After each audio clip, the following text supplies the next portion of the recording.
Hello students, in this video we will see the economics first chapter. देखिए economics Frank के book से ISC का class 11 का chapter 1 हम लोग समझेंगे. ठीक है, चलिए चैप्टर 1 देखते हैं. क्या है डेफिनेशन ऑफ इकोनॉमिक्स. इकोनॉमिक का क्या क्या डेफिनेशन है. ठीक है, पहले देखिए क्या है. Economics is often regarded as the queen of social science. Economics को क्या बोला जाता है? क्वीन ऑफ सोशल साइंस बोला जाता है. ठीक है, it has acquired a place of unprecedented. इसका मतलब होता है never existed before importance in recent years in view of the fact that it explains some of the important issues faced by individuals as well as by the society. यहाँ society में जो भी important issues है, जो भी problem है, उससे हम लोग जो डील करते हैं उससे इकोनॉमिक्स में पढ़ा जाएगा. ठीक है, अब देखिए हर स्टूडेंट के दिमाग में क्वेश्चन आता है कि what do we study economics, what is the subject matter of economics. Economics हम लोग क्यों पढ़ते हैं, समझेंगे. अब देखिए डेफिनेशन जानते हैं. Economics is a social science is concern with economic questions.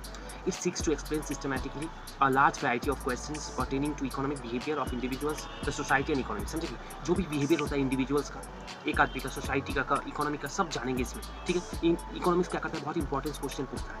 कौन सा गुड्स हम लोग बनाएंगे, क्यों बनाएंगे, समझेंगे, क्या बेचा जाएगा, समझेंगे नहीं. इकोनॉमिक्स के हम लोग इर्द गिर्द घूमता है, समझ में आया. जैसे देखिए कोई भी चीज़ हम लोग क्यों खरीदते हैं, क्योंकि उसका डिमांड होता है, उसका सप्लाई होता है, समझे कि नहीं. डिमांड और सप्लाई के इर्द गिर्द ही पूरा इकोनॉमिक्स घूमता है, समझे कि नहीं. अब देखिए मेन क्या क्या क्वेश्चन आता है इकोनॉमिक्स में. क्या आता है, how to producer decide which commodities to produce. Producer कैसे डिसाइड करता है क्या बनाना है.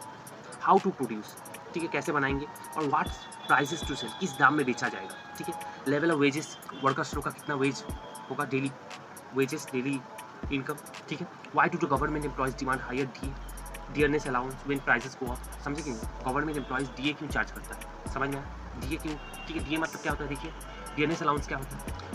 डियरनेस अलाउंस होता है an amount of money that is added to a person's basic pay और pension because of rising prices and other cost, giving relief to its employees and pensioners from inflation. देखिए जब भी दाम market में बढ़ता है, इन्फ्लेशन होता है, समझ में आएगा, तो प्राइसेस भी अगर ज़्यादा हुआ तभी तो उसका, इसलिए गवर्नमेंट एम्प्लॉयज़ डियरनेस अलाउंस ज़्यादा डिमांड उसका ज़्यादा हो जाता है, समझ में आया. Then there is a bigger issues faced by entire economy. What determines the level of national income? किस चीज़ से हम लोग नेशनल इनकम डिटरमाइन होता है. Why India is facing problem of unemployment? लोगों को काम धंधा क्यों नहीं मिल रहा है इंडिया में, समझे कि नहीं. अनएम्प्लॉयमेंट इतना ज़्यादा क्यों. ये सब क्वेश्चन का आंसर सिर्फ इकोनॉमिक्स में मिलेगा. ठीक है, how do we explain the existence of massive poverty in our country. Company में गरीबी इतना क्यों. ठीक है, why did how many of the advanced countries experience recession during the period of 2018. ठीक है, रिसेशन क्यों आया, रिसेशन ये सब क्या होगा आगे हम लोग जानेंगे. ठीक है, चाइना का इकोनॉमिक ग्रोथ इंडिया से ज़्यादा क्यों है, गवर्नमेंट पॉलिसी क्यों इंपॉर्टेंट होता है, समझे. ये सब प्राइवेटाइजेशन, ग्लोबलाइजेशन, ये सब क्या होता है, क्यों इंपॉर्टेंट होता है, इस सब का क्वेश्चन हम लोग कहाँ पढ़ेंगे, इकोनॉमिक्स में, समझे कि नहीं. इसलिए देखिए देश के लिए इकोनॉमिक्स बहुत ज़्यादा इंपॉर्टेंट हो जाता है. इसलिए देखिए इकोनॉमिक्स के लिए भी नोबेल प्राइज़ दिया जाता है, क्योंकि देश के लिए इकोनॉमिक्स बहुत ज़्यादा इंपॉर्टेंट है, किसी भी देश के लिए, समझे कि नहीं. क्योंकि बहुत इंपॉर्टेंट क्वेश्चन पूछता है, समझे कि नहीं, और उसका आंसर भी देता है, समझे कि नहीं. तो देखिए इंसान का बहुत डिमांड्स क्या है, अनलिमिटेड, समझे कि नहीं. रिसोर्सेज लिमिटेड है और रिसोर्सेज का भी अल्टरनेटिव यूज़ होता है, समझे कि नहीं. चलिए अब यहाँ तक हम लोग जाने. अब देखिए हम लोग जानेंगे, देखिए 4 मेन डेफिनेशन होता है इकोनॉमिक्स में. ठीक है, देखिए for the sake of clear cut understanding and logical exposition we can group various definitions of economics under 4 heads. पहला क्या है, वेल्थ डेफिनेशन. सेकंड है वेलफेयर डेफिनेशन. थर्ड है स्कार्सिटी डेफिनेशन और फोर्थ है ग्रोथ ओरिएंटेड डेफिनेशन. अब ये सब डेफिनेशन हम डिटेल में पढ़ेंगे. चलिए पहला वेल्थ डेफिनेशन किसने दिया था, एडम स्मिथ ने. ठीक है, एडम स्मिथ ने क्या कहा था. Adam Smith who is regarded as generally regarded as the father of economics. देखिए फादर ऑफ इकोनॉमिक्स किसे बोला जाता है, एडम स्मिथ को बोला जाता है. ठीक है, इसने क्या डेफिनेशन दिया था, a science which enquires into the nature and causes of wealth of nation. इसने बताया था कैसे हम लोग वेल्थ कमाए जाए. ठीक है, वेल्थ का डेफिनेशन भी देखिए एडम स्मिथ ने 2 फेमस बुक लिखा था. क्या लिखा था, inquiry into the nature and causes of wealth of nation. ठीक है, अब देखिए हम लोग देखेंगे main features of wealth definition जो एडम स्मिथ ने दिया था, उसका क्या क्या फीचर्स था. पहला है स्टडी ऑफ वेल्थ. वेल्थ के बारे में पढ़ेंगे. तब देखिए the main object of economics is to examine how people earn wealth and spend. कैसे लोग पैसा कमाते हैं और कैसे उसे खर्च करते हैं, ये सब कहाँ पढ़ेंगे, इकोनॉमिक्स में पढ़ते हैं. और किसके, वेल्थ डेफिनेशन में पढ़ते हैं, समझ में आया. इसका पहला पॉइंट है स्टडी ऑफ वेल्थ. वेल्थ के बारे में पढ़ेंगे. दूसरा causes of wealth. Economics seeks to examine causes which lead to an increase in wealth. क्या क्या कारण है जिससे पैसा वेल्थ का ग्रोथ होता है, समझे कि वेल्थ मतलब क्या होता है, धन संपत्ति से, समझे कि जिसे इनकम करके जो घर बिल्डिंग ऐसे जो भी खरीदा जाता है इसे वेल्थ बोलते हैं. ठीक है, थर्ड है इकोनॉमिक मैन. इकोनॉमिक मैन क्या बोलते हैं, देखिए economic man tries to achieve his self interest by increasing his material gains through acquisition of wealth. में इकोनॉमिक मैन यहाँ किसे बोला गया है, इकोनॉमिक मैन वो आदमी होता है जो अपने इंटरेस्ट के लिए पैसा कमाता है, समझे कि नहीं, और मटेरियल गेन्स करता है, समझे, जो बिल्डिंग कार ये सब हुआ मटेरियल गेन्स. समझ में आया वेल्थ का डेफिनेशन. ठीक है, अब देखिए क्रिटिसिज्म्स, और बहुत सारा इकोनॉमिक्स ने इस डेफिनेशन को, वेल्थ का डेफिनेशन को क्रिटिसाइज किया. क्यों किया, देखिए पहला क्या है, too much emphasis on materialism. यहाँ पर क्या है, थॉमस है, कैरोलाइन एंड जॉन रस्किन, इन लोगों ने क्या बोला, इकोनॉमिक्स सिर्फ पैसा कमाना नहीं होता। इकोनॉमिक्स का मतलब है, ये लोग ने बोला कि इकोनॉमिक्स का मतलब होता है हैप्पीनेस, लव, अफेक्शन, ये सब के लिए भी काम किया जाएगा। जिंदगी का मकसद सिर्फ पैसा कमाना नहीं हुआ। ठीक है, नेक्स्ट पॉइंट देखिए, narrow view of wealth. Wealth का बहुत नैरो व्यू है, मतलब बहुत छोटा व्यू है, समझ में आ गया, बहुत नैरो है। ठीक है, wealth according to them consist of material and tangible goods, they have excluded non material things like health, education. ठीक है, इन लोग ने क्या बोला, हेल्थ, एजुकेशन, ये सब हटा दिया है, सिर्फ पैसा कमाना ही मकसद नहीं है इंसान का, समझे कि नहीं। थर्ड देखिए, secondary place to the man. देखिए यहाँ क्या है, वेल्थ का टेंजिबल थिंग का ही ज़्यादा वैल्यू दिया है, इंसान का वैल्यू नहीं दे रहा है, मतलब सिर्फ पैसे का ही वैल्यू होगा, वेल्थ का ही होगा, समझ में आया, इसलिए लोग क्रिटिसाइज किया। चौथा देखिए last, it ignores the problem of scarcity. अब देखिए, the wealth definition of economics ignores the basic cause of economic activity, namely scarcity. मतलब होता है किसी चीज़ का लिमिटेड रिसोर्स, मतलब कम है, समझे कि नहीं, उसका डेफिनेशन में, वेल्थ का डेफिनेशन में बात ही नहीं किया गया, समझे कि नहीं। चलिए वेलफेयर डेफिनेशन का बात करें। अब देखिए, वेलफेयर का डेफिनेशन किसने दिया था, एल्फ्रेड मार्शल। ठीक है, वेल्थ का डेफिनेशन किसने दिया था, एल्फ्रेड मार्शल ने दिया। देखिए, Marshall was the first economics who tried to raise the status of economics in the public mind. He made a fundamental change in the definition of economics. ठीक है, इससे क्या कहा था, पॉलिटिकल इकोनॉमिक्स और economics is the study of mankind in ordinary business of life. It examines that a part of individual and social action which is most closely connected with the attainment and the use of material requisites and of well-being. Thus, it is a one-sided study of wealth and another side more important the part of human study of man. समझिए, इसने क्या कहा था, wealth का important है, लेकिन इंसान का भी ज़्यादा इंपॉर्टेंट है, इंसान के बारे में पढ़ना बहुत ज़्यादा इंपॉर्टेंट है। ठीक है, अब देखिए पहला पॉइंट इसने क्या कहा था, main features of marshals definition क्या था, स्टडी ऑफ मैनकाइंड के बारे में क्या बोला था। इसने कहा था कि no doubt in it emphasis both, यहाँ पर इसने कहा था वेल्थ भी इंपॉर्टेंट है और मैनकाइंड, इंसान के ऊपर भी ज़्यादा ध्यान देना ज़्यादा इंपॉर्टेंट है, समझे कि नहीं। अब देखिए क्या है, wealth provide the means for existence. Wealth existence के लिए जरूरी है, कंफर्ट एंजॉयमेंट के लिए जरूरी है। देखिए, पैसा नहीं रहेगा तो आप कोई भी चीज़, कंफर्ट का सोफा हुआ, कार हुआ, कोई भी चीज़ खरीद नहीं सकते हैं, वेल्थ पैसा लगेगा, समझे कि नहीं। लेकिन ही believe that wealth is not an and by itself but only means of human welfare. इसने कहा है, मार्शल ने कहा है कि पैसा कमाया जाए इंसान की भलाई के लिए, सिर्फ इंसान की भलाई के लिए ही पैसा कमाओ, समझे। नेक्स्ट देखिए क्या है, study of ordinary business of life. इसने क्या बोला, ऑर्डिनरी बिजनेस ऑफ लाइफ। इसने कहा है जो इकोनॉमिक होता है, सोशल होता है, रिलीजियस एंड पॉलिटिकल काम होता है, उससे इकोनॉमिक्स का कोई लेना देना नहीं है यहाँ पर। देखिए, economics according to Marshall is not concern with social, religious and political aspect of human life, समझे कि नहीं। यहाँ सोशल, रिलीजियस से सबसे कोई मतलब नहीं है, यहाँ मतलब है कैसे इंसान पैसा कमाता है और कैसा पैसा खर्च करता है, बस इसी के बारे में हम लोग इकोनॉमिक्स में यहाँ पढ़ते हैं, समझे। थर्ड देखिए, study of material welfare. According to him, economics is not concern with total human welfare but is concern with the material welfare only, that part of human being which is related to wealth. यहाँ पर इसने क्या कहा, material welfare के बारे में इसने भी कहा, इसने कहा है कि वेल्थ के बारे में कहा है, पैसा कमाओ लेकिन इंसान की भलाई के लिए कमाओ, समझे कि इतना ही बोला है। ठीक है, चौथा देखिए, एम्फेसिस ऑन रिक्विजिट। रिक्विजिट का मतलब क्या होता है, एसेंशियल, जो चीज़ जरूरी है ऑफ वेलबींग। ठीक है, जैसे देखिए इंसान के लिए सबसे जरूरी क्या है, फूड, खाना इंपॉर्टेंट है, कपड़ा इंपॉर्टेंट है और शेल्टर इंपॉर्टेंट। जैसे एक पिक्चर है ना, रोटी, कपड़ा और मकान, समझे नहीं, ये बेसिक नेसेसिटी है। ठीक है, उसके बाद आएगा मटेरियल नीड्स और basic needs which must be fulfil before the thing. देखिए, पहले रोटी, पहले सबको भूख लगता है, पहले इंपॉर्टेंट है सबसे ज़्यादा खाना, उसके बाद कपड़ा, उसके बाद घर, उसके बाद ही ना कोई दूसरा इंपॉर्टेंस आएगा। आया कि नहीं समझ में, मार्शल का मतलब है कि लोगों की भलाई, बेसिक नेसेसिटी। ठीक है, पांचवा देखिए, exclusion of non economic activities. जैसे देखिए, पॉलिटिकल एक्टिविटीज होता है, सोशल होता है, कल्चरल, रिलीजियस, यहाँ इसका कोई बात नहीं है। यहाँ उसने एक्टिविटीज वही बोला है जो देखिए which are related to measurement in terms of money, money से रिलेटेड होगा वही होगा, और दूसरा जो पॉलिटिकल कल्चर होगा ये सब हटा दिया। ठीक है, अब देखिए इसका वेलफेयर डेफिनेशन का क्रिटिसिज्म है। देखिए, soon welfare definitions came to criticize by Lionel Robbins ने क्रिटिसाइज किया इसे। क्यों कहा, क्योंकि देखिए economics regarded as the social science only. इसने कहा है कि सिर्फ सोशल साइंस नहीं है, ये ह्यूमन साइंस भी है।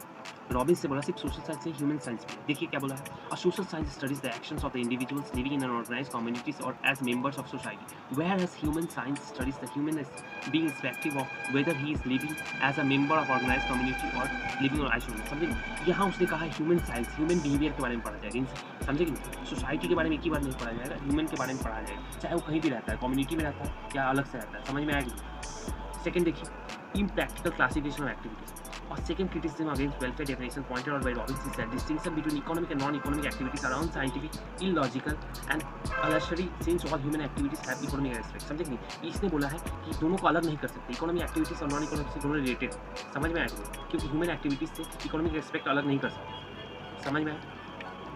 नेक्स्ट देखिए, मटेरियल एस्पेक्ट। देखिए इसने क्या कहा है रॉबिन्स ने, they exclude non-material thing like services, services of doctors, lawyers, teachers from their orbit. These services are nothing material in them. However, these services also satisfy our urgent needs and thereby promote welfare. Hence, it is incorrect to say economics is concerned with material. यहाँ देखिए, ये सब कभी देखिए doctor, lawyer, service, teacher, ये सब कभी तो सर्विस आता है, समझ में आया? ये भी तो इकोनॉमिक वेलफेयर के लिए काम करता है। टीचर, लॉयर, टीचर्स, डॉक्टर्स, ये सब भी तो सोसाइटी के लिए काम करता है, वेलफेयर के लिए काम करता है, समझे कि नहीं? तो इसका मेंशन मार्शल ने नहीं किया था, समझे कि नहीं? रॉबिन्स ने यही बोला कि मार्शल ने इसका जिक्र नहीं किया, ठीक है? नेक्स्ट देखिए, रिस्ट्रिक्टेड स्कोप ऑफ इकोनॉमिक्स। इसने क्या किया? रॉबिन्स ने कहा कि देखिए वेलफेयर का डेफिनेशन क्या है? Restrict the scope of study of economics. Economics studies several activities which hardly promote economic welfare, meaning leak work, cigarettes, guns don't promote economic welfare, yet production of these goods constitute economic activity and hence समझे कि नहीं? यहाँ बोला है कि देखिए liquid मतलब दारू ये सब होता है, वाइन ये सब, सिगरेट्स ये सब क्या है? ये सब देखिए वेलफेयर नहीं, इकोनॉमिक एक्टिविटीज़, ये भी पैसा का जनरेट करता है, समझे कि नहीं? दारू, सिगरेट ये सब बनाना, गन्स ये सब बनाने से इकोनॉमिक तो एक्टिविटी है, लेकिन वेलफेयर का काम तो ये सब नहीं करता है, इसलिए मेंशन नहीं किया, समझ में आया? नेक्स्ट देखिए लास्ट पॉइंट, बैग मतलब होता है नॉट क्लियर या हार्ड टू अंडरस्टैंड, ठीक है? Concept of material welfare. इसने क्या कहा? Material welfare cannot be quantified. देखिए मटेरियल का वेलफेयर, जो वेलफेयर या किसी का भलाई करना, ये हम लोग कैलकुलेट नहीं कर सकते। पैसा कैलकुलेट कर सकते हैं, लोगों की भलाई करना ये कैलकुलेट नहीं कर सकते, क्योंकि welfare is a subjective thing, it is a psychic in nature, इस साइकोलॉजी पे डिपेंड करता है। It is related to mental makeup of a person, it differs according to time, place and individual, समझे? इसे हम लोग क्वांटिफाई नहीं कर सकते, हाथ से गिन नहीं सकते वेलफेयर। आया ही नहीं समझ में। उसके बाद देखते हैं, अब देखते हैं स्कार्सिटी का डेफिनेशन। स्कार्सिटी का डेफिनेशन किसने दिया था? Lionel Robins. देखिए उसने वेलफेयर का डेफिनेशन को क्रिटिसाइज किया, वेलफेयर का डेफिनेशन को क्रिटिसाइज किया और फिर अपना डेफिनेशन दे दिया किसका? स्कार्सिटी का, ठीक है? अब देखिए इसने क्या कहा था? अकॉर्डिंग टू रॉबिन्स क्या इसने बोला? Economics is the science which studies human behaviour as the relationship between ends and scarce means which are alternative uses. क्योंकि इसने कहा था हर स्कार्स के रिसोर्सेज एज ए लिमिटेड, कोई भी रिसोर्सेज देखिएगा लिमिटेड, उसका क्या है? अल्टरनेटिव यूज इस्तेमाल, समझे कि उसका अल्टरनेटिव यूजेस, समझे कि? पकड़ लीजिए आपके पापा ने आपके बर्थडे में 1000 रुपया दिया। अब आप क्या देखिए 1000 रुपये में आपका चॉइसेस क्या है? या तो आप क्या कर सकते हैं, पहला काम ड्रेस कोई अच्छा खरीद, दूसरा आपको दोस्तों को पार्टी दे दी, तीसरा क्या है? अपने पैसा रख दिया कहीं सेफ डिपॉजिट में, समझे कि नहीं? तो 3-4 तो काम है आपका, लेकिन क्या है? रिसोर्सेज लिमिटेड है, क्योंकि इसका देखिए अल्टरनेटिव यूजेस है, समझे कि नहीं? उसमें आपको डिसाइड करना पड़ेगा कौन सा आपके लिए बेस्ट है, ठीक है? अब देखिए इसका कैरेक्टरिस्टिक जानते हैं। पहला क्या है? Unlimited wants. इंसान का वांट्स क्या है? अनलिमिटेड। इंसान का देखिए वांट्स कभी जिंदगी में खत्म नहीं हो सकता, समझे कि नहीं? देखिए जैसे क्या है, वांट्स अनलिमिटेड है, समझे कि नहीं? लिमिटेड जिंदगी में खत्म नहीं हो सकता, समझे कि नहीं? इसलिए हम लोग को इंपॉर्टेंट है, हम लोग चूज करेंगे कौन सा चॉइस को पहला पूरा किया जाए, कौन सा को बाद में। जैसे इनकम आता है तो देखिए पहले क्या करते हैं, मम्मी बोलती है साड़ी खरीदना है, बच्चे अब देखिए एक बेटा बोलता है कि कपड़ा खरीदना है, ठीक है? बेटी का भी कपड़ा खरीदना है, ठीक है? और एक बच्चे का एडमिशन करना है। तो देखिए सबसे पहले चॉइस किसका होगा? एडमिशन कराने का, समझे कि नहीं? क्योंकि देखिए चॉइस अनलिमिटेड है, तो हम लोग देखेंगे कौन सा किसका जरूरी है, समझे कि नहीं? जिसका जरूरी होगा, जो काम जरूरी होगा उसका हम लोग प्रायोरिटी देते हैं, समझे कि नहीं? घर में भी जो हम लोग इनकम आता है, सबसे पहले जो इंपॉर्टेंट काम होता है वो पहले करते हैं, उसके बाद करते हैं, क्योंकि इनकम क्या है? लिमिटेड है, समझे? रिसोर्सेज लिमिटेड, और रिसोर्सेज का भी अल्टरनेटिव यूज इस्तेमाल है, समझे कि नहीं? नेक्स्ट देखिए स्कार्स मीन्स। देखिए स्कार्स मीन्स मतलब क्या होगा? Means to satisfy human wants are limited, means to refer to various productive resources like land, labour and capital. समझे? रिसोर्सेज क्या है? लिमिटेड है, समझे? जैसे लैंड, लेबर एंड कैपिटल। कोई भी प्रोडक्शन करने के लिए पहले हम लोग जमीन लगेगा, लैंड लगेगा, उसका क्या लेबर लगेगा जो काम करता है, कैपिटल लगेगा, पैसा लगेगा, ये सब क्या है? लिमिटेड है, समझे कि नहीं? ये सब क्या है? स्कार्सिटी मतलब होता है जिस चीज़ का लिमिटेड, जो चीज़ लिमिटेड है, समझे कि नहीं? देखिए यहाँ देखिए इसका डेफिनेशन देखिए, प्रोफेसर मिल्टन फ्राइडमैन का क्या है? If the means are not scarce there is a problem at all, no problem at all there is nirvana, समझे कि? देखिए ऐसे अनलिमिटेड वांट है, अगर हम लोग के पास अनलिमिटेड रिसोर्सेज रहेगा तो दुनिया में कमी ना आए, समझे कि नहीं? जैसे आपको ये देखिए आपने क्या खरीदा, आपने बोला कि पापा मोबाइल खरीद दीजिए, उसके बाद हम लोग का कोई डिमांड नहीं रहेगा, समझे कि नहीं? मोबाइल खरीदते ही आपको आ गया दूसरा डिमांड कि पापा बाइक खरीद दीजिए, समझे कि नहीं? इंसान का डिमांड कभी खत्म नहीं होगा, अगर आपके पास रिसोर्सेज भी मिल जाए उतना तो आपको कोई दिक्कत ही नहीं होगा, समझे कि नहीं? लेकिन प्रॉब्लम क्या है? रिसोर्सेज लिमिटेड है, ठीक है? नेक्स्ट देखिए क्या है? Alternative uses. अब देखिए रिसोर्सेज ऐसे ही लिमिटेड है, उसका देखिए अल्टरनेटिव इस्तेमाल है, ठीक है? देखिए resources can be put to alternative uses. For example a piece of land can be used to produce wheat, vegetables, ठीक है? Likewise labourer can use on the fields और फैक्ट्री। समझे? एक ही जमीन है, पकड़िए आपके पास एक लैंड है, उसको क्या कर सकते हैं? उसमें फ्लैट भी बना सकते हैं, उसमें खेती भी कर सकते हैं, समझे कि नहीं? या समझे कि नहीं? बहुत सारा काम कर सकते हैं, समझे कि नहीं? उसका अल्टरनेटिव इस्तेमाल है, समझे कि नहीं? जैसे एग्जाम्पल बताया तो आपके पास एक आप करेंगे तो दूसरा आप नहीं कर सकते, समझे कि नहीं? जैसे एग्जाम में क्या होता है, पकड़ लीजिए अभी 12 में 11 में गए हैं, कॉमर्स नहीं है, कोई साइंस लेता है, कोई आर्ट्स लेता है, तो कोई एक ही इस्तेमाल कर सकता है, समझे? एक ही चूज़ कर सकता है, एक साथ दोनों तीनों नहीं पढ़ सकता। आया कि नहीं समझ में? क्योंकि इसका अलग अलग चॉइसेस है, अल्टरनेटिव यूजेस है, ठीक है? नेक्स्ट देखिए choice, since the resources are scarce and also capable of alternative uses and human aims are endless, people have to choose in allocating resource. देखिए इंसान को चूज़ करना पड़ेगा, जैसे देखिए दूध से क्या होता है? दही भी बनता है, चीज़ भी बनता है, पनीर भी बनता है, तो इंसान को चूज़ करना पड़ेगा किस में ज़्यादा प्रॉफिट मिलेगा, या जो इंपॉर्टेंट होगा वही काम पहले किया जाएगा। आया ही नहीं समझ में आपको, ठीक है? पांचवा पॉइंट देखते हैं क्या है, economics as a science. Economic क्या है, साइंस है। क्यों रॉबिन्स से क्यों कहा है economics is science? It because देखिए क्या है, इट प्रोवाइड सिस्टमेटिक नॉलेज। देखिए साइंस में क्या होता है, सिस्टमेटिक नॉलेज होता है, समझेंगे, इसलिए क्या है साइंस भी है, समझेंगे। With regard human efforts in solving economic problems, यहाँ देखिए ह्यूमन का एफर्ट लगेगा, कोशिश लगेगा प्रॉब्लम्स को सॉल्व करने के लिए, जो क्या है अनलिमिटेड वांट्स, ठीक है। नेक्स्ट देखिए इसका कुछ मेरिट या फीचर्स होगा, स्कार्सिटी का डेफिनेशन। पहला क्या है, logical explanation of economic problems. क्या है देखिए अकॉर्डिंग टू रॉबिन्स डेफिनेशन क्या है, economic problem arises due to scarcity of means in relation to their demand. समझिए डिमांड के हिसाब से क्या है, सप्लाई कम है, समझिए। जैसे मार्केट में देखिए दाम के कुछ दिन पहले प्याज का ऑनियन का दाम बढ़ गया था। क्यों बढ़ गया था? क्योंकि देखिए उसका डिमांड जितना ज़्यादा था उसके हिसाब से सप्लाई कम था, समझिए नहीं। जब भी डिमांड मार्केट में डिमांड ज़्यादा होता है, सप्लाई कम होता है उस चीज़ का, तो उसका देखिए डिमांड बढ़ जाता है, मतलब सॉरी प्राइसेस बढ़ जाते हैं, समझेंगे। जैसे एप्पल फोन आईफोन का डिमांड जितना ज़्यादा होता है, सप्लाई उतना कम हो जाता है, तो क्या हो उसका प्राइसेस का और ऑटोमेटिकली उसका दाम बढ़ जाएगा। आया या नहीं समझ? नेक्स्ट देखिए क्या है, universal nature. Scarcity of means in relation to ends is universal problem everywhere and at all times, rich as well as poor, the traditional as well as modern economics face the economic problem of choice. ये देखिए universal problem है, मतलब दुनिया में हर country, हर आदमी, India हो, America हो, कोई भी देश हो, हर इंसान, कोई भी इंसान हो, यूनिवर्सल प्रॉब्लम है हर देश का, हर आदमी का, हर दुनिया में हर चीज़ का, हर किसी का प्रॉब्लम है, समझे कि नहीं। प्रॉब्लम ऑफ चॉइस मतलब क्या चूज़ किया जाए जिससे ज़्यादा प्रॉफिट, ठीक है। थर्ड देखिए, थर्ड है ह्यूमन साइंस।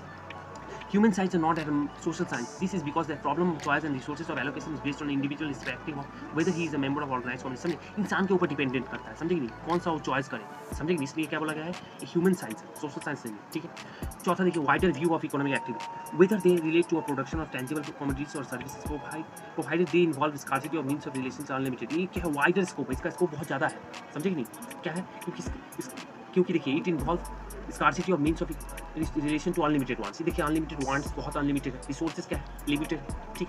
लास्ट देखिए क्या है, पॉजिटिव साइंस। पॉजिटिव साइंस क्यों कहा जाता है, economics is a systematic body of knowledge which provide a framework within the which one can analyze economic problems faced by society. Robbins' definition imparts economics the nature of positive science between it regards because it regards to be neutral ends between ends। समझिए neutral, समझिए science बोला गया, मैं पहले ही बता रहा हूँ, science मतलब क्या, सिस्टमैटिक बॉडी ऑफ नॉलेज, समझिए सिस्टमैटिक नॉलेज इस्तेमाल करेंगे कि इस प्रॉब्लम को सॉल्व किया जाए, समझिए नहीं, चूज कर सके कौन सा पहले चूज करे, कौन सा बात करें, ठीक है। अब देखिए इसका कुछ क्रिटिसिज्म भी हुआ है, देखिए इसका नैरो व्यू ऑफ इकोनॉमिक्स। अब देखिए इसका क्रिटिसिज्म क्या है, economics are not only positive science but also normative science. अब देखिए किसी ने, देखिए क्रिटिसिज्म कैसे होता है, किसी ने कुछ कहा, उसका ऑल्टरनेटिव आके कोई बोला नहीं ऐसे नहीं, ऐसे होगा, ठीक है। इकोनॉमिक्स को इसने पॉजिटिव साइंस बोला था, तो किसी ने आगे बोला ये तो नॉर्मेटिव साइंस है, समझेंगे। देखिए पॉजिटिव साइंस इज, देखिए नॉर्मेटिव साइंस क्या है, कंसर्न विद व्हाट इज, मतलब जो है उसके बारे में नॉर्मेटिव साइंस बात करता है, सॉरी पॉजिटिव साइंस बात करता है, नॉर्मेटिव साइंस बात करता है व्हाट शुड बी, मतलब क्या होना चाहिए, समझे कि नहीं। देखिए restricted subject matter of economics. Robbins' definition is inadequate because it does not take account of many other economic problems। देखिए रॉबिन्स का डेफिनेशन को क्रिटिसाइज क्यों किया गया है, क्योंकि बोला कि inadequate, इसमें कमी है, क्योंकि देखिए पूरा इकोनॉमिक्स के बारे में नहीं बात कर रहा है। जो इकोनॉमिक्स का आजकल जो प्रॉब्लम है, इनस्टेबिलिटी है, अनएम्प्लॉयमेंट है, समझिए इकोनॉमिक डिटर्मिनेशन है, इकोनॉमिक ग्रोथ है, इस सब के बारे में कोई बात ही नहीं कर रहा, इसको काम नहीं मिला, इस सब के बारे में, इसलिए इसको क्रिटिसाइज किया गया है, समझे। नेक्स्ट देखिए static definition. Robbins' definition does not take into account the possibility of increase in resources over time। इससे देखिए रिसोर्सेज के बारे में कमी तो बोला है, लेकिन ये नहीं बोल सकता रिसोर्सेज भी तो बढ़ रहा है टाइम के हिसाब से। With economic growth availability of resources and efficiency increasing, efficiency उसका क्षमता भी बढ़ रहा है, समझ में आ गया। चौथा देखिए इकोनॉमिक्स एज अ साइंस। देखिए इकोनॉमिक्स सिर्फ साइंस नहीं है, आर्ट भी है, समझेंगे। इकोनॉमिक्स उसने रॉबिन्स ने सिर्फ इकोनॉमिक्स को साइंस बोला है, बल्कि आर्ट भी है, कला भी है। Scarcity definition has reduce economics into a pure science, a science that is concerned with formulation of economics. यहाँ से फॉर्मूला लॉ के बारे में बात किया गया है, समझे कि नहीं। But economics this days, economics is concerned with solution of economic problems. Economics this days are considered not only tool makers but tool users, समझे कि नहीं। आर्ट है क्योंकि कला है, इकोनॉमिक्स भी अपने कला का इस्तेमाल करेगा, समझे कि नहीं, कैसे इसको डील किया जाए, समझे। लास्ट वाला देखिए पांचवा, economic problems may not always arise from scarcity. देखिए इकोनॉमिक्स का प्रॉब्लम हमेशा कमी के कारण नहीं होता है। देखिए economic problem does not always arise from scarcity as suggested by Robbins, it sometimes arise by abundance as well as well, समझे कि मतलब यहाँ ज़्यादा होने से भी प्रॉब्लम आ सकता है, कम होने से तो प्रॉब्लम है, ज़्यादा होने से भी प्रॉब्लम आ सकता है, ठीक है। अब देखिए लास्ट डेफिनेशन में जानेंगे। लास्ट डेफिनेशन देखिए क्या है, ग्रोथ डेफिनेशन। किसने दिया है, ग्रोथ ओरिएंटेड डेफिनेशन सैमुएल्सन ने दिया, ठीक है। चलिए अब देखिए सैमुएल्सन का प्रॉब्लम क्या है। अब देखिए इसने क्या बोला है, इसने बोला है कि इकोनॉमिक्स क्या है, study of how people, society choose करता है, चूज करने का प्रॉब्लम, क्या चूज किया जाए बनाने के लिए, समझे कि नहीं। और उसका अल्टरनेटिव यूसेज भी है, जिसका क्या होगा, ज़्यादा से ज़्यादा प्रोडक्टिव या ग्रोथ हो सके, समझे कि नहीं। देखिए इसका डेफिनेशन का देखिए इसका फीचर्स देखते हैं। पहला एम्फेसिस ऑन इकोनॉमिक प्रॉब्लम्स। देखिए Robbins like Robbins Samuelson also emphasis the problem of choice arising out of scarce and resources and unlimited wants. देखिए इसने भी बोला है रिसोर्सेज कम है और उसका इस्तेमाल देखिए वांट्स अनलिमिटेड है, रिसोर्सेज कम है, ठीक है। दूसरा क्या है long perspective, long term perspective. इसका देखिए long term perspective, we are not mainly concern with the allocation of given resources but also how the expansion and growth of resources is use to cope up with human wants. समझेंगे यहाँ बोला है resources जैसे limited है उसे expansion कैसे resources को बढ़ाया जाए कि इंसान को जो इंक्रीजिंग वांट्स है उसे सेटिस्फाई किया जाए। समझेंगे उसका क्या है dynamic approach. Economic growth is a integral part of economics as such as definition has imparted dynamism to economic problems, it is widen the subject। इसको डायनेमिक करना पड़ेगा, चेंज करना पड़ेगा, समझ में आया। चौथा देखिए economic problems. Professor Samuelson has emphasized the problem of resource allocation universal problem both for barter economics as well as the money exchanging। समझेंगे इसमें क्या है देखिए इससे क्या बोला यूनिवर्सल प्रॉब्लम मतलब सबका प्रॉब्लम। यहाँ बोला है दो टाइप का इकोनॉमिक्स होता है। बार्टर इकोनॉमिक्स मतलब पहले क्या होता था देखिए पहले पैसा नहीं था एक्सचेंज में। पहले लोग बोलते हैं पकड़ लीजिए आपके पास क्या है गेहूँ है, समझेंगे और मेरे पास चावल है, एक्सचेंज हो गया। जिसके पास जो रहेगा और जिसके पास जो नहीं रहेगा उसका क्या करता है एक्सचेंज हो जाएगा। आपके पास पकड़ लीजिए लोहा है और इसके पास गेहूँ है तो लोहा देके गेहूँ ले लिया, आया कि नहीं, गेहूँ देके चावल ले लिया, ऐसे करके बार्टर सिस्टम होता था। दूसरा क्या है मनी एक्सचेंज, मतलब मनी क्या होता है दूसरे इकोनॉमी में होता है money is a medium for exchange of goods and service. समझेंगे मनी के थ्रू अभी भी जो चलता है मनी के through goods and service exchange होता है। लास्ट देखिए कॉम्प्रीहेंशन, ठीक है। यहाँ क्या है एवरीथिंग इन ब्रॉडर वे हम लोग समझेंगे। It is a growth oriented, is a future oriented. Growth oriented क्या है फ्यूचर ओरिएंटेड है, समझेंगे फ्यूचर के बारे में सोचते हैं। लास्ट वाला देखिए broader perspective in food consumption production, इसका ब्रॉडर व्यू है। इसमें क्या आएगा कंजप्शन आएगा, प्रोडक्शन आएगा, एक्सचेंज आएगा, डिस्ट्रीब्यूशन आएगा, इकोनॉमिक ग्रोथ आएगा। सब डेफिनेशन हम लोग ने खत्म कर दिया। अब जानेंगे subject matter of economics. Economics देखिए दो भाग में दो ब्रांच में बटा हुआ है, एक क्या है माइक्रो इकोनॉमिक्स, एक है मैक्रो इकोनॉमिक्स। दोनों जानते हैं। पहला क्या है माइक्रो इकोनॉमिक्स मतलब क्या होता है देखिए माइक्रो मतलब कोई भी चीज़ होता है जो छोटा होता है, समझेंगे छोटा का चीज़ को बोलते हैं माइक्रो। देखिए micro economics studies the economic behaviour of individual economic units and individual economic problem. यहाँ देखिए प्रॉब्लम का बात होगा इंडिविजुअल लेवल में, समझेंगे नहीं। जैसे देखिए the unit of studies micro organization is individual unit, एक आदमी का इंडिविजुअल के बारे में बात होगा, इंडिविजुअल प्रॉब्लम्स के बारे में बात होगा, rather than entire economy. Entire economy के बारे में बात नहीं होगा, इंटायर नेशन के बारे में बात नहीं होगा, इंडिविजुअल प्रॉब्लम्स के बारे में बात होगा, हाउस होल्ड फर्म्स इंडस्ट्रीज। समझ में आया कि नहीं। देखिए क्या लिखा है एग्जाम्पल दिया micro economics is concern with how individual consumer distributes his income among various products and services so maximize the utility। समझेंगे नहीं इंडिविजुअल के बारे में बात है। इंडिविजुअल कोई कंज्यूमर है, समझेंगे वो कैसे अपना इनकम डिस्ट्रीब्यूट करता है कोई गुड्स एंड सर्विसेज खरीदने में। आया कि नहीं समझ में। देखिए नेक्स्ट क्या है मैक्रो इकोनॉमिक्स। मैक्रो मतलब होता है कोई भी चीज़ लार्ज, माइक्रो मतलब स्मॉल, माइक्रो मतलब लार्ज, ठीक है। देखिए the prefix macro is dive from the Greek word macros, इसका मतलब होता है large. Macro economics is the study of economic as a whole, पूरा इकोनॉमी के बारे में इंटायर नेशन के बारे में पढ़ेंगे। देखिए the unit of macro economics is the entire economy rather than part of it। Macroeconomics deals with the problems faced by the entire economy। यहाँ देखिए पूरा entire economy की बात होगा, वहाँ था इंडिविजुअल के बारे में पढ़ रहे थे, ठीक है। Thus macroeconomics deal with the functioning of the economy as a whole, पूरा होल इकोनॉमी के बारे में बात करेंगे। आया ही नहीं समझ में दोनों का, ठीक है। अब देखिए दोनों का डिफरेंस जानेंगे, दोनों में क्या डिफरेंस है। पहला देखिए difference between micro economics and macro economics क्या है। पहले unit of study micro economics study the economic behaviour of individual economy. यहाँ देखिए इकोनॉमिक का बिहेवियर का बात करेंगे, इंडिविजुअल आदमी का बिहेवियर के बारे में बात करेंगे। यहाँ पर देखिए यहाँ पर बात करेंगे जैसे एग्जांपल देखिए हाउस होल्ड के बारे में, फर्म्स के बारे में, इंडस्ट्री के बारे में, इंडिविजुअल। समझिए माइक्रो इकोनॉमिक्स इंडिविजुअल के बारे में बात हो, समझे कि नहीं। और मैक्रो इकोनॉमिक्स एंटायर नेशन के बारे में बात होगा। देखिए the entire economy rather than a part of economy। Macro economics is concern with the behaviour of economy as a whole. समझ में आएगी नहीं। वो माइक्रो इकोनॉमिक्स क्या है इंडिविजुअल के ऊपर फोकस करता है और मैक्रो क्या करता है पूरे इंटायर इकोनॉमी के बारे में बात हो। जैसे एग्जांपल देखिए micro economics is a tree not the forest. Simple चीज़ है देखिए फॉरेस्ट पूरा फॉरेस्ट ये क्या है मैक्रो इकोनॉमिक्स, एक ट्री है उसके अंदर, ये क्या है माइक्रो इकोनॉमी। आया ये नहीं समझ में, ठीक है। नेक्स्ट देखिए focus of study micro economics में deals with the determination of prices and quantities of individual market.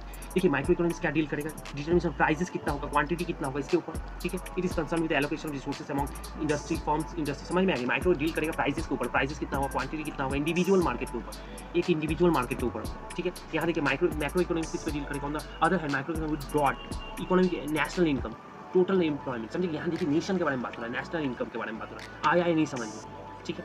Third देखिए थर्ड है basic parameter of subject matter. Why price is the basic parameter micro economics, ठीक है। National income देखिए दोनों में basic parameter क्या है। देखिए माइक्रो में क्या होगा प्राइस बेसिक पैरामीटर है, प्राइस देखिए प्राइस है, और यहाँ है नेशनल इनकम मेन प्रायोरिटी है। आया ही नहीं समझ में। माइक्रो में होगा प्राइस, मैक्रो में होगा नेशनल इनकम। देखिए चौथा पॉइंट देखते हैं different perspective. Micro economics is the bottom of view of the economy. Macro economics क्या है टॉप टू डाउन है, ठीक है। ये बॉटम अप है और क्या है बॉटम अप है मतलब नीचे से ऊपर तक, ये होगा टॉप से डाउन तक मैक्रो इकोनॉमिक्स। समझ में आया। पांचवा देखिए मैटर ऑफ स्टडी, ठीक है। देखिए micro economics uses the technique of partial equilibrium analysis. Partial मतलब one market at a time, ठीक है। माइक्रो इकोनॉमिक्स फोकस करता है one market at a time focus करता है, ठीक है। वाइल मैक्रो इकोनॉमिक्स क्या करता है, क्वासी जनरल होता है, मतलब price and quantity market as a whole, ये पूरा फुल मार्केट पे फोकस करेगा, ये क्या करेगा पर्टिकुलर वन मार्केट के ऊपर फोकस करेगा, ठीक है। लास्ट देखिए nature of assumption in micro economics it is assumed that the total output income employment general price level, ठीक है। Economic various macroeconomics are given. On the basis of this assumption, microeconomics explain how allocation of resources take place and how prices are determined. Commodities, it studies the problem of even the allocation of resources on the other hand. समझेंगे ये बात करेगा एक कोई भी जो भी resources का बात कर रहा है, समझेंगे टोटल इनकम है सब, एम्प्लॉयमेंट है सब, एज अ इंडिविजुअल का बात कर रहा है, समझेंगे। यहाँ देखिए मैक्रो इकोनॉमिक्स देखिए। On the basis of this assumption, macroeconomics explains how aggregate, output, income, employment, price level are determined as a whole, economic as a whole. समझेंगे नहीं, देखिए बेसिक दोनों का डिफरेंस पढ़िए। देखिए मेन डिफरेंस क्या है, माइक्रो क्या करता है, फोकस करेगा इंडिविजुअल इस सब की डिमांड के ऊपर, समझिए इंडिविजुअल के बारे में बात करेगा, तो इंडिविजुअल डिमांड इस सब के बारे में बात करेगा, नेशनल आउटपुट, ठीक है। और मैक्रो क्या करेगा, नेशनल इनकम के बारे में, नेशन के बारे में बात करेगा, एज अ होल बात करेगा। समझ में आया दोनों, ये चैप्टर पहला यहीं खत्म होता है। आई होप आपको अच्छे से समझ में आया। चलिए थैंक यू।